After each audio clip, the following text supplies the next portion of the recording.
Se argumenta que las reglas adecuadas para promover el bienestar de la sociedad deben surgir estas a partir de la experiencia y el desarrollo de la comunidad en específico.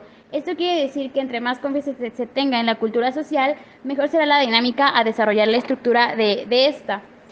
De igual manera se rechaza la idea de que las personas tienen derechos contra el Estado. Esto quiere decir que va más allá de aceptar que los derechos pueden ser positivos en pro de la sociedad y lo menciona como algo exagerado, ya que no considera que sean algo positivo, algo de beneficio para el desarrollo de la estructura del Estado. Por otro lado, el positivismo jurídico no acepta que los individuos adjudiquen derechos explícitamente previstos. Esto quiere decir que rechaza la idea de que a los individuos o a los grupos se les puedan adjudicar otros derechos y que estos puedan preexistir ante cualquier forma de legislación o de estructura de gobierno. En el utilitarismo económico se rechaza la idea de que los derechos políticos pueden ser anteriores a los derechos jurídicos. Esto significa que los ciudadanos pueden justificadamente oponerse a una decisión judicial o apelar a esta, con base en cualquier motivo que no sea el hecho de que la decisión no sirve para el bienestar general. Esto significa que gran parte de la oposición de la teoría dominante de los derechos naturales es consecuencia de que algunos consideran de que los derechos naturales no pueden tener lugar alguno en la metafísica o que estos se puedan apreciar de manera empírica. El positivismo jurídico rechaza la idea de que a los individuos o los grupos puedan adjudicárseles otros derechos que los ya explícitos en las normas. Los derechos individuales son triunfos políticos en manos de los individuos. Los individuos tienen derechos cuando una meta colectiva no es justificación suficiente para negarles lo que desean tener o hacer, o cuando no justifica suficientemente que se les imponga alguna pérdida o perjuicio. Los derechos políticos se dividen en derechos básicos y derechos institucionales. Los derechos básicos son derechos válidos de manera abstracta contra decisiones tomadas por la comunidad o la sociedad como tal, mientras que los derechos institucionales son válidos contra una decisión tomada por una institución específica. Se puede identificar como un derecho institucional a la decisión de un tribunal en su función judicial. Retomando el tema del positivismo jurídico que mencionaban mis compañeras Laura y Diana, el positivismo jurídico se considera la teoría en la cual los individuos tienen derecho o tienen derechos legales solamente en medida de que estos hayan sido creados en virtud de decisiones políticas explícitas o de una práctica social explícita. Pero existe otra teoría alternativa que sugiere el capítulo 4, que sería la teoría conceptual alternativa, donde menciona que los individuos también pueden tener derechos legales diferentes de los que han sido creados por una decisión o una práctica explícita, como lo propone el positivismo jurídico. Esto quiere decir que tienen acceso y derecho a resoluciones judiciales específicas, incluso en casos difíciles, y que no hay una decisión o una práctica explícita que exija una decisión en ningún sentido. En el capítulo 4 también menciona otra teoría, que es la teoría normativa de la función judicial. Esta subraya específicamente la distinción entre argumentos de principio y argumentos políticos. Esta también defiende la proposición de que las decisiones judiciales que son basadas en argumentos de principio son compatibles también con los principios democráticos. Y después, en el capítulo 5, esta teoría se hace más amplia porque se adjudica también en casos centrales y políticamente importantes, además de que critica el debate entre lo que el derecho constitucional llama activismo judicial y restricción judicial, y defiende la conveniencia de una revisión judicial limitada a argumentos de principio. incluso en casos que son políticamente controvertidos.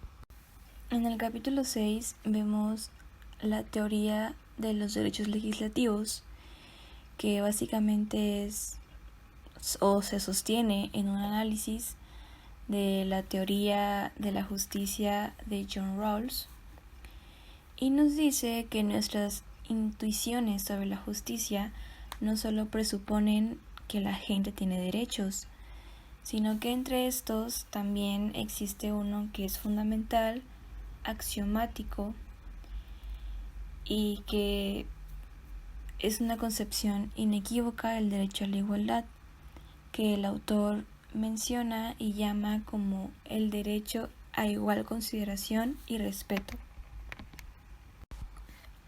Pasando al capítulo 7, en este se menciona la teoría de la obediencia del derecho, en la cual no se defiende ningún conjunto determinado de derechos individuales.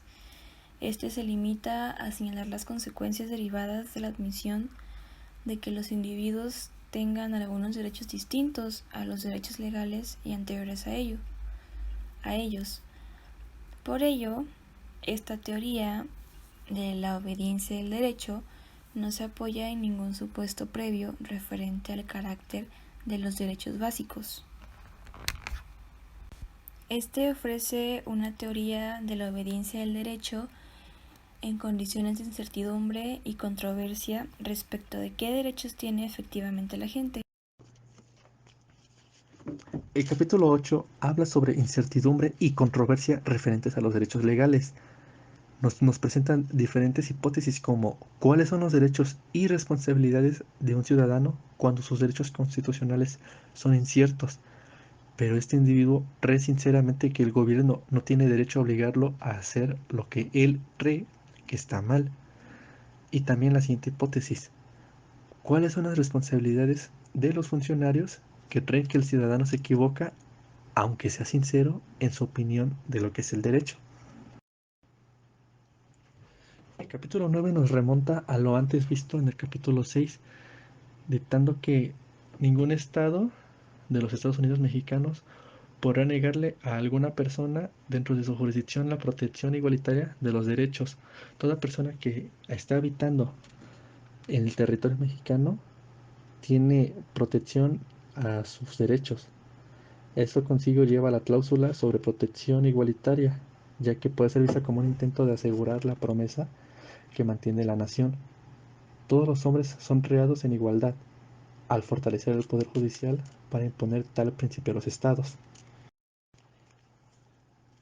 Los capítulos 10, 11 y 12 nos hablan sobre el derecho a la libertad, la cual consiste en actuar por voluntad propia, ya sea en forma de pensamiento o acciones, siempre y cuando estemos bajo el régimen de la ley y no estemos molestando a nadie, respetando lo que es el derecho ajeno, por lo cual la libertad es un derecho que todo ser humano debería poseer y no se le debería de privar. Los ensayos constituyen la estructura principal de una teoría definida del derecho. Todos fueron nacidos fundamentados en dicha teoría. Los escritos por separado, razón por la cual tomados en grupo contienen superposiciones y diferencias de énfasis y detalle. La teoría que menciona que ningún procedimiento mecánico para demostrar derechos políticos, ya sea básicos o legales, que tiene un individuo. Que hay cosas difíciles tanto en lo político como en lo legal, que los cuales los abogados razonables podrán estar de acuerdo en cuanto a los derechos, disponga de ningún argumento capaz de convencer a la otra parte.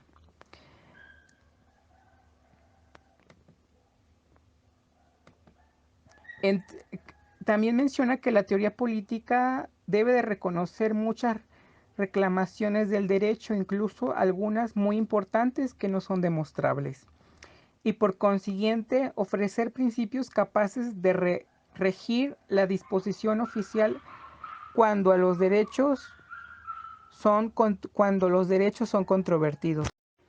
Continuando con el análisis de los capítulos del libro de los derechos en serio, en el que se ha establecido las diversas teorías y debates sobre lo que es, cómo, cuándo debe aplicarse el derecho, nos encontramos con el capítulo 12, en el cual se argumenta a favor de derechos específicos, institucionales y básicos, sin la intención de proponerlos como únicos o excluyendo otros derechos o métodos de argumentación.